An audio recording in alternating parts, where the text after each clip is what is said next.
Jeg skal gennemgå case 23A her. Og så lige, først, så vil jeg lige svare på spørgsmål her. Kan konen sælge familiens hus, uden at man godkender det? Der er altså fat i loven om ægtefællers økonomiske forhold, paragraf 6, hvor der står, at det står egentlig nede i, at man ikke kan udleje eller bortforpagte familiens helårsbolig eller bolig. Altså man heller ikke kan sælge det. Så dermed, det kan de ikke. Der står det familiens hus. Men hvis nu var et, personligt ejet sommerhus, eller sommerhus, som den ene ægtefælle havde købt for deres egne penge, ville det dermed godt kunne. Men i og med, at det er et familiens hus, og så det er ligesom at deres hus, deres helårsbolig, så kan hun ikke det. Ja, og så til case 23A. Jeg starter bare lige med det juridiske område, inden jeg kigger på casen, og det er fysisk personers hæftelse, vi skal kigge på her. Og så case 23A. Jeg har lige markeret de vigtigste ting her, så jeg ikke behøver at læse det hele op. Der er, at de flyttede sammen i Olivers luksuslejlighed i København, så det er ligesom der, de bor, og det er der, hvad kan man sige, familiens hus. Jeg skal kigge på et andet eksempel også. Det er, og så har Oliver, han har købt et sommerhus i Rundvæk.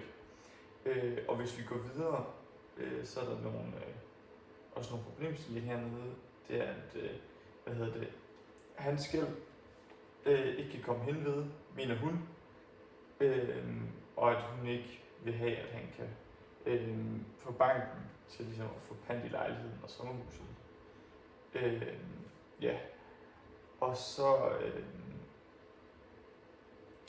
Og så mener Oliver ligesom ikke, at hun kan bestemme, om han skal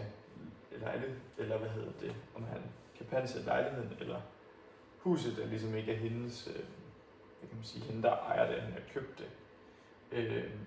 Og så er der også det her med, at han mener, at hun skal betale halvdelen af hans spillegæld, som er de der 250.000, som svarer til hans gæld. Men det er ikke så vigtigt, hvor stor gælden er i det her tilfælde. Og så har Bettina også en bil, som Oliver har prøvet at sælge. Og så har Oliver også solgt et diamantarmbånd, som Bettina ikke mener, han havde ret til at sælge.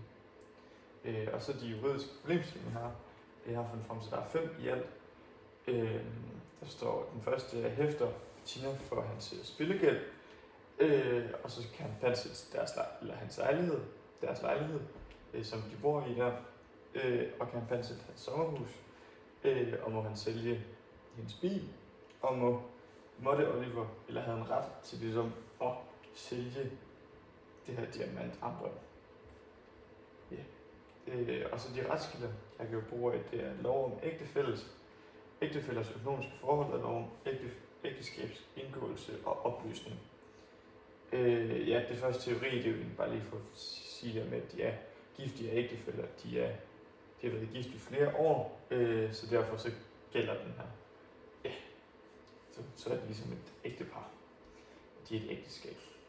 Og så de andre tre paragrafer fra lov om ægteskabsfællers økonomiske forhold, hvor der står i paragraf 1, at under ægteskabet råder hvert ægtefælle over sin formue, uanset om formuen er været før eller efter indgåelse af ægteskabet. Altså det vil sige, at man råder over sine egne ting, både alt man ejer, ligesom det er både ens efter, eller lige meget hvornår man har. Det er ens arve, og man råder også over det. Man kan ikke bruge andres penge, når man har fuldmagt selvfølgelig, men det står rigtig om i vores tilfælde. Og så er der paragraf 3. Under ægteskabet hæfter hver ægtefælle med sin formue for sine forpligtelser, uanset om forpligtelserne er opstået før eller under ægteskabet. Altså det med hensyn til gæld, at det er lige meget, hvornår gælden er stiftet, så hæfter man personligt for den, selvom man er gift. Og så er der paragraf 6. En ægtefælle må ikke uden en anden ægtefælles samtykke indgå aftale om at overdrage, pantsætte, udleje eller bortforpagte familiens helårsbolig eller en bolig, der er bestemt til familiens helårsbolig, når boligen helt eller delvist indgår i ligedelingen.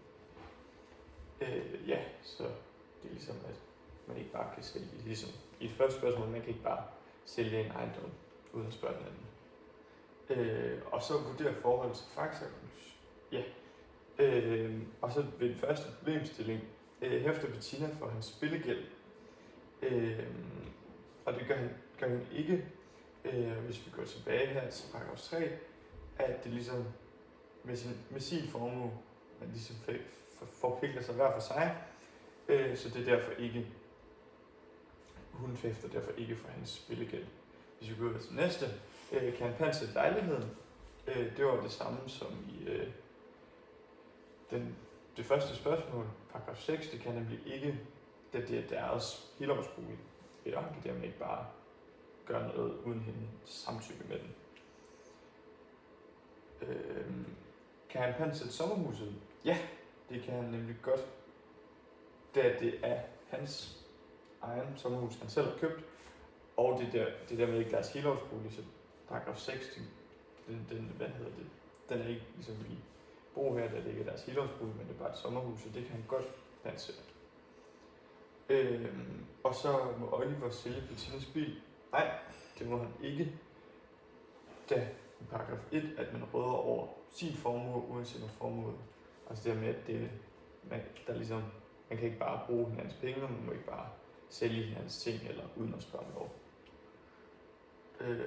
Og så til sidst havde Oliver ret til at sælge det her diamantarmbånd, og ja, det er igen paragraf 1, at han havde ligesom ret til det, da det ligesom var hans, det var noget, han havde arvet fra sin mormor af. Så dermed så kunne han godt, han kunne godt sælge det, selvom at hun havde tænkt, at det skulle hun da have på. Ja, det var det.